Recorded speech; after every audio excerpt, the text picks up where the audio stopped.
Believe it or not, there was a time when the internet wasn't just there. You had to be in the right place at the right time. Sometimes your entire day revolved around that one short window where you could go online. For me, it was part of my weekly routine. Get home from school, have a snack while watching TV, and then sit in front of the family computer for a bit before starting homework. At the time, there was no Facebook, no Instagram, and no YouTube. And yet, the internet felt more fun than it does today. It was more personal, not in a curated, filtered way, but in the sense that you created whatever you wanted, simply because you felt like it. Platforms like MySpace or Skyblog gave you the space to express yourself however you wanted. You could customize your page with music, colors, and photos that reflected your personality. Yes, those websites looked messy and outdated by today's standards, but that was part of the charm. There were no design templates, no optimization guides, and no trends to follow. People did not create for reach or performance metrics.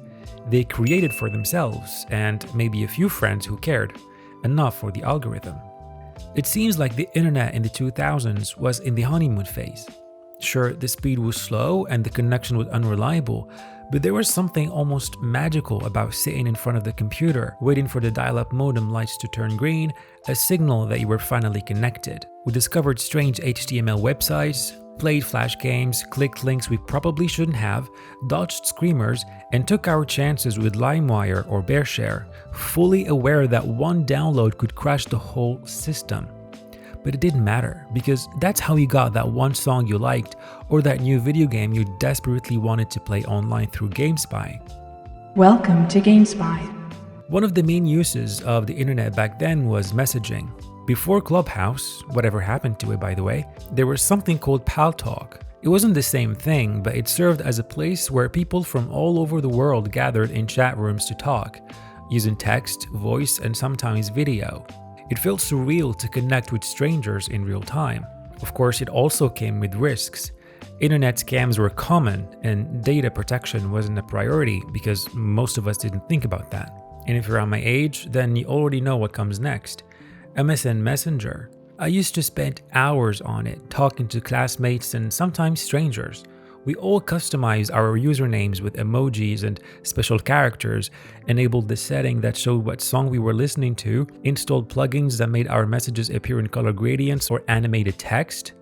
And there was the infamous Whiz, the feature that would shake the other person's chat window, which I used to spam just to troll people and annoy them. Looking back, the internet felt like a space of genuine exploration and connection. It belonged to us in a way that today's internet does not.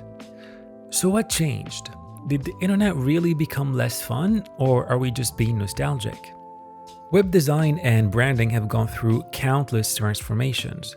But at some point, everything settled into the same minimalist, polished aesthetic. Flat logos, neutral colors, identical layouts. We are aware that it's efficient, optimized, yet it's completely soulless. Brands today are stripped of personality.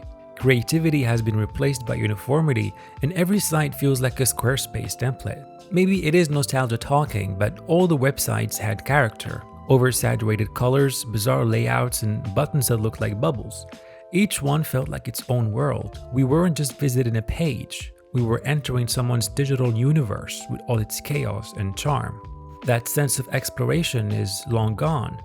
The phrase surfing the web meant something back then. You'd stumble upon obscure forums, fall down rabbit holes of blogs about hyper-specific topics, and actually discover new things. That's how we used to occupy ourselves. We would explore and find really cool websites that we would share with our friends at school. But today the internet is centralized. YouTube, Instagram, TikTok, that's the new web. Discovery has been replaced by endless feeds. You don't find things anymore. They're shown to you, chosen for you. Your experience is curated and your attention constantly pulled in a dozen directions. And the joy of stumbling onto something weird and unexpected is nearly extinct. The internet feels emptier even if it's filled with more content than ever. For example, before becoming X, Twitter was a source of real-time information, one of the first places we used to check what's happening in the world before it made it to the press. But since Elon Musk acquired it, the platform seems more manufactured and less genuine. Users who pay for the blue check verification system now dominate the platform, and Musk would reward them with a check if their content generates a lot of engagement, regardless of what the content actually is. Tweets who come from regular users are less likely to surface in the feed, and they will probably stay that way because the algorithm keeps pushing already popular accounts. In general, posting on social media seems less casual these days, whether it's on Instagram, TikTok, or Facebook. I remember when Instagram came out, it was nothing but a photo sharing app where you would upload pictures you took, add a cute filter on it, and share it with your friends who would actually be able to see it. Selfies and normal photos are no longer enough. Videos are the way to go to capture the attention of people and to sway the algorithm in your favor. It's a lot of work, so it's no surprise that fewer people take the risk of posting and they prefer to settle more in the role of a passive consumer.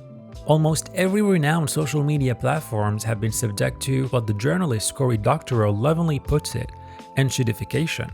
This process explains how platforms die. It starts off great, fun, useful even. They cared about users because they needed them to grow. Suddenly, instead of giving users what they want, these platforms start prioritizing advertisers, brands, influencers. The algorithm stops showing you your friends' posts and start pushing sponsored garbage or content you might like from accounts you've never heard of. And at the end, the platforms stop caring about everyone except the shareholders and proceed to aggressively squeeze everyone, users, creators, advertisers alike, for money. Obviously, the quality decreases, trust is gone, and the user experience is nowhere to be found, and the platform slowly becomes unusable. Let's take YouTube for example. Back in the day, YouTube had a tagline, broadcast yourself. Now it literally could be please the algorithm. Us creators are forced to stretch videos beyond 8 minutes or even 10, hook you in the first 10 seconds, and make a handful of titles and thumbnails just to get the algorithm going so our hard work doesn't go unnoticed. The internet doesn't reward originality anymore. It rewards conformity to trends, to hashtags, to whatever sound is going viral this week. If it's not shaped by the algorithm, it might as well not exist. Everything seems produced because it is produced. This video, for example, came to your feed and you watched it because the algorithm deemed it would be interesting for you. You probably have never thought about the state of the internet before today. The thing is, the future of the internet doesn't look that promising either. In 2021, a user named Illuminati Pirate posted a thread on a forum called Agora Road's Macintosh Cafe. The title? The Dead Internet Theory. He claimed that bots had taken over the web, that the majority of posts, videos, and information were being produced by machines talking to each other. Humans were no longer communicating online. Except now, with the rise of generative AI, this conspiracy theory doesn't seem so absurd anymore. And if it seems that way, it's because it costs less to nurture platforms with AI content than to pay human creators. We've seen how Meta introduced a lineup of AI-powered characters that you can chat and interact with across Instagram back in 2023. These profiles weren't just regular bots. They were designed with personas, backstories, and a meticulously curated brand image. They talk like humans, act like humans, and even roleplay. You can ask them questions, get emotional support, or just have a random conversation with an algorithm pretending to be your friend while secretly gathering intel on you. This uncanny experience felt very dystopian. Meta is blurring the lines between real and fake. These bots were designed to keep users in the app, spending more time, more engagement, and thus generate more ad revenue. Luckily, they realized that literally nobody asked for that. And remember that humans generally want to use social media to share and connect with other humans, not with chatbots. Groundbreaking. So this is what I meant with the whole internet feels more fun back in the day thing. Yes, it was messy, ugly, but it was ours. What I miss most of all about the earlier internet is the sense that I was connecting to a coherent community, even if I didn't know them in real life. Nowadays, if I want to get human feedback about a topic I'm researching, I usually add the word Reddit at the end of the query to get posts written by actual humans. And it's part of the reason why I use Reddit so much. It's because it reminds me of the good old days of a messy internet with opinions and human thoughts.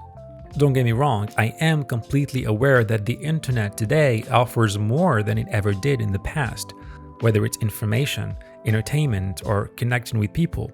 But there's something about how it was in the 2000s that still haunts me to this day, in a good way. So yeah, maybe I am nostalgic, maybe we all are. But I don't think it's just about missing old platforms, because let's be honest, they were clunky and hard to navigate, but more so about the randomness, the chaos, the human touch that made the internet feel alive. What about you? Do you agree, disagree, or just don't care? Whatever it is, I'd love to hear it. Drop a like, comment, subscribe if you like my content, and I'll see you in the next one.